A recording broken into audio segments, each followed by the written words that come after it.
Thank you. The comments that were lost online are being circulated. Probably a lesson that old men shouldn't attempt to do submissions online. Oh dear. I'd like to commend the council for coming up with what I think is a pretty workable solution. All electoral systems are a compromise between competing principles, or a compromise, if you like, between the ideals and the practicalities. And I think the council has come up with something which is pretty workable. Commend the council for increasing the number of councillors from 13 to 16. I think that's a sensible move in the right direction. Personally, I prefer to see 20, because the workload of councillors is huge, you all know that. And I would like to see the councillors have a much stronger presence on the boards of directors of the various council enterprises, which are multiplying and multiplying. I think it's very important that the council keep in touch with those boards, because otherwise they can tend to get off track and away from the principles on which they were first established. They can too easily become just ordinary companies rather than council-owned companies with a clear sense of direction.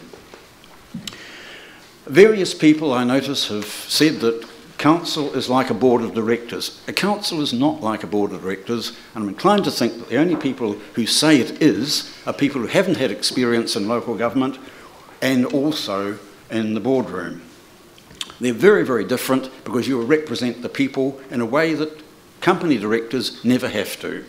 And apart from that, the work of a council is far, far more complex than the work of even a very, very large company.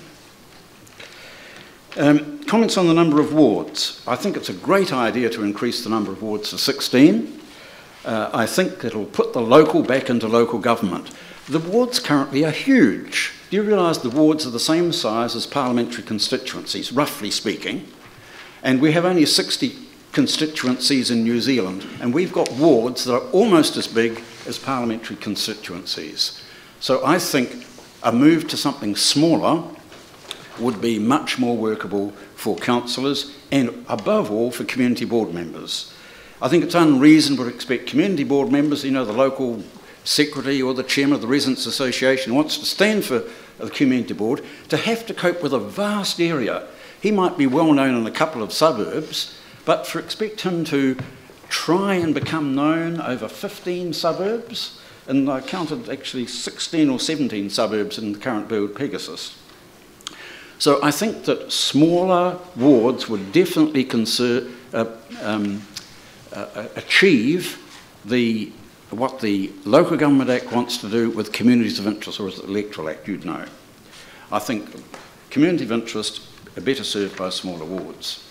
Number of community boards? Well, ideally you'd probably have a community board for every ward, but that would not be practical. It would result in huge expense, wasteful of staff time, so I think the current proposal for 7 community boards makes a lot of sense. I just have added a comment here which may be slightly out of order. I think the effectiveness of community boards is adversely affected not so much by the size of the area they cover, but by their under-resourcing. I think that's the critical thing to make community boards effective. I've heard various submissions this morning about representation on Banks Peninsula, etc., but I think that if community boards were effectively resourced for Banks Peninsula, whether it's part of a smaller ward or part of a bigger one, I think that the community would recognise the effectiveness of community boards in responding to little local needs. Take questions. Questions? Maybe I'll start off, because I know that you live in, obviously, Burwood Pegasus, and from your address in the South Brighton part of it. Do you have a view on the idea of bringing together all of the coastal communities so that they are all in one ward, so that their interests and obviously the challenges and some of the planning decisions can be brought together into one ward? I think it makes a lot of sense for protection of the local coastline, especially in these days when we're thinking about sea level rise. In other respects, of course, New Brighton's got a lot to do with Aranui, but I think any division of the city into wards is going to result in compromises. I don't think you can avoid the compromises.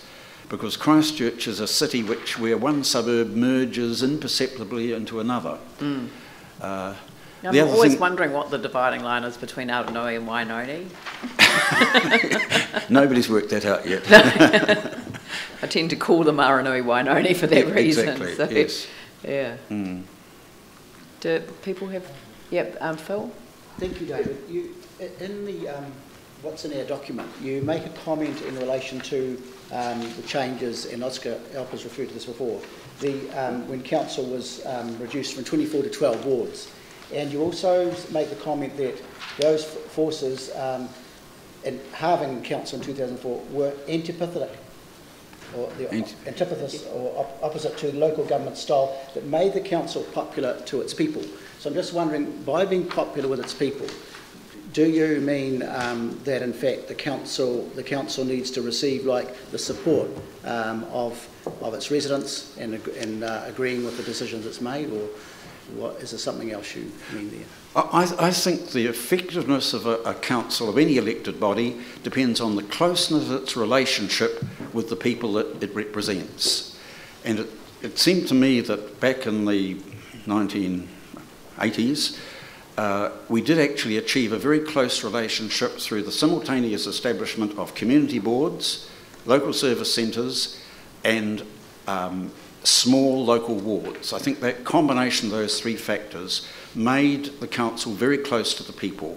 And I guess I'd have to add the resourcing of community boards so that we could respond to local needs. The small wards, I think, was part of the mix. I think we had 12 wards with 2 councillors.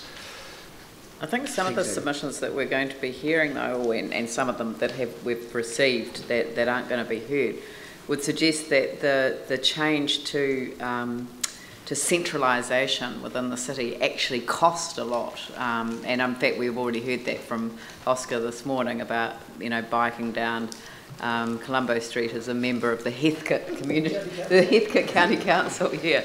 And I think that there's an element of truth in that although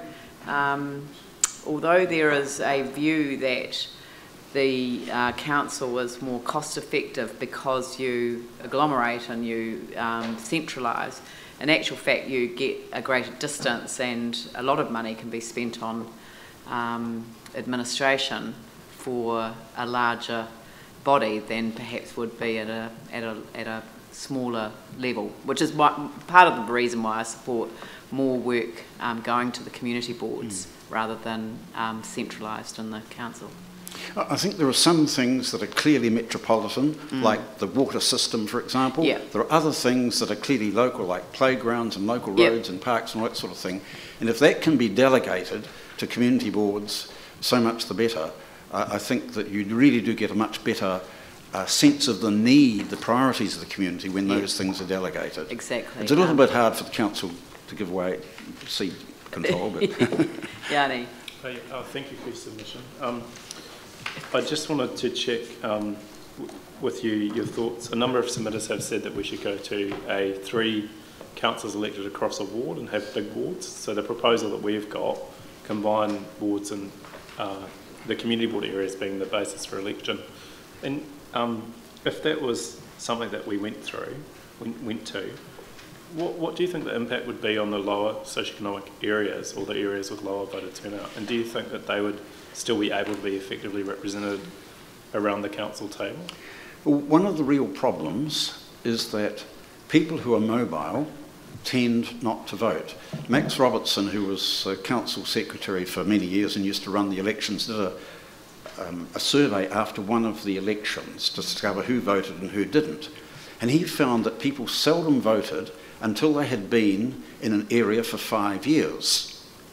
So where you've got a high proportion of people who are renting their accommodation, they come into the area new, they're less familiar with the local people, and they tend not to vote till they've been in an area for a few years.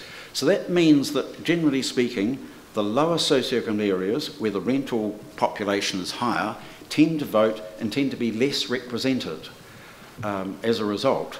So I think that if you have large wards, then the owner-occupiers, the more affluent section of the population, do definitely outvote the others. I think that's just a plain fact. I remember seeing the voting figures a few years ago for Hagley and Ferrymead.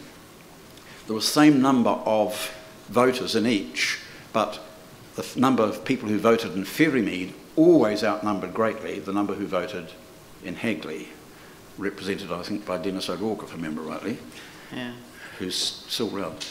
But that's exactly, I mean, to me, the issue in 2003 was that they banged the wards together the wrong way. They didn't look for the centre and put the centre at the heart of the new wards.